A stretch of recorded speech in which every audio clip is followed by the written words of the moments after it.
तो हेलो दोस्तों, स्वागत है आज के एक और न्यू वीडियो में। दोस्तों आज इस वीडियो में जानेंगे दोस्तों मोस्ट इम्पोर्टेंट टॉपिक के बारे में।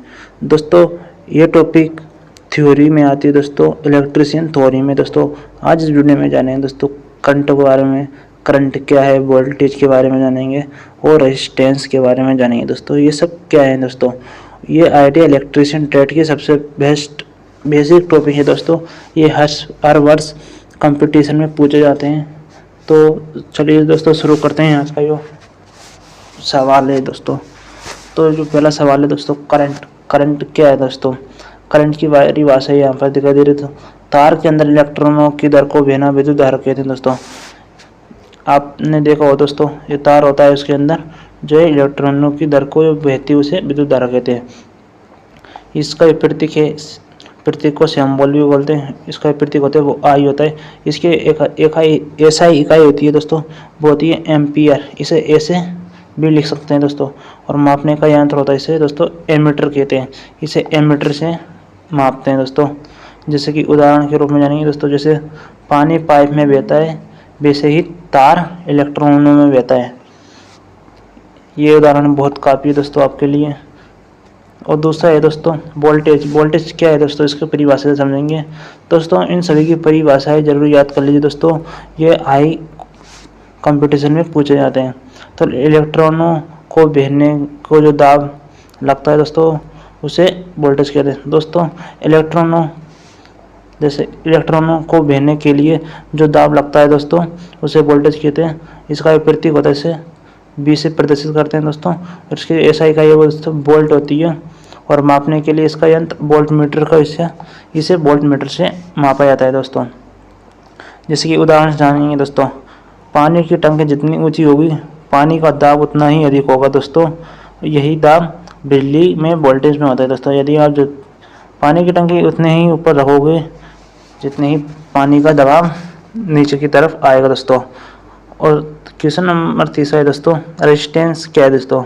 इसकी परिभाषा है विद्युत धारा में प्रवाह को रुकावट आती है उसे रेजिस्टेंस कहते हैं दोस्तों। इसका एक प्रतीक है वो आर है दोस्तों। इसकी ऐसा इकाई है वो ओम है।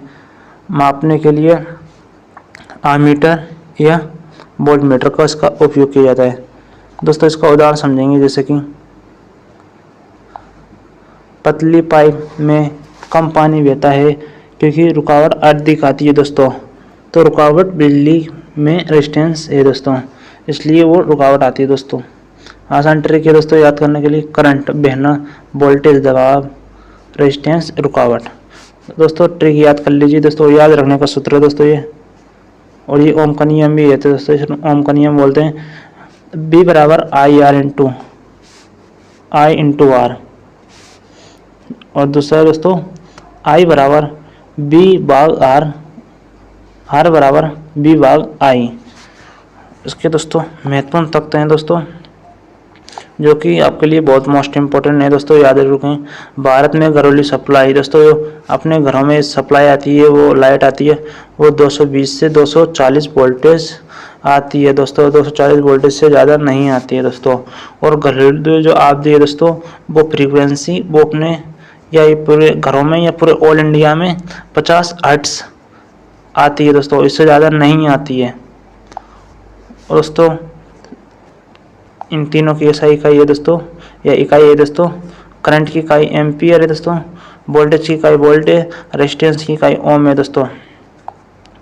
और दोस्तों प्रैक्टिस के लिए एमसीक्यू क्वेश्चन। तो पहला सवाल है दोस्तों, करंट की ऐसा इकाई क्या है दोस्तों। करंट की जो ऐसा इकाई है वो है एम्पियर, मैंने आपको शुरुआत में ही बताया था। और क्वेश्चन नंबर 2 है दोस्तों, वोल्टेज का प्रतीक क्या है दोस्तों। वोल्टेज का प्रतीक है इसे बी से प्रदर्शित करते हैं। क्वेश्चन नंबर सी सही है दोस्तों। क्वेश्चन नंबर 3 है, रेजिस्टेंस की ऐसा इकाई क्या है दोस्तों। रेजिस्टेंस की इकाई होती है ओम। ओम का ये सूत्र याद रखें तो ओम का चिन्ह याद रखें दोस्तों। क्वेश्चन नंबर 4 है दोस्तों, करंट मापने के लिए किस यंत्र का उपयोग किया जाता है दोस्तों। मैंने बताया था करंट मापने के लिए एमीटर का उपयोग किया जाता है। ऑप्शन नंबर बी सही है दोस्तों। क्वेश्चन नंबर 5 है दोस्तों, बी बराबर आई आर इंटू या आई आर इंटू किस नियम का सूत्र है दोस्तों। यो B बराबर आई इंटू आर किसका नियम है दोस्तों, यह है ओम का नियम है दोस्तों, याद रखें दोस्तों। और जो आपके लिए होमवर्क है दोस्तों, होमवर्क को पूरा करें दोस्तों, तभी आपको ये याद होगा दोस्तों। सबसे पहले तो करंट, वोल्टमीटर और रेजिस्टेंस की परिभाषा याद रखें दोस्तों, और तीनों सूत्र याद रखें दोस्तों, ओम के तीनों सूत्र याद रखें दोस्तों।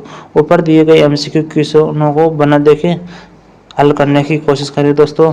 और दोस्तों कल जानेंगे दोस्तों ओम का नियम, आसान भाषा में पूरी व्याख्या, सूत्र और उदाहरण के 20 एमसीक्यू क्वेश्चन जानेंगे दोस्तों। यदि आप हमारे चैनल पर नए हैं तो हमारे चैनल को सब्सक्राइब करें एवं बेल आइकन को दबाना न भूलें दोस्तों। और आज की वीडियो इतनी इंपॉर्टेंट थी दोस्तों, इसे नोट्स में या नोट जरूर कर लीजिए दोस्तों। मिलते हैं नेक्स्ट वीडियो को दोस्तों, और शेयर करना ना भूलें। मिलते हैं नेक्स्ट वीडियो में, धन्यवाद दोस्तों।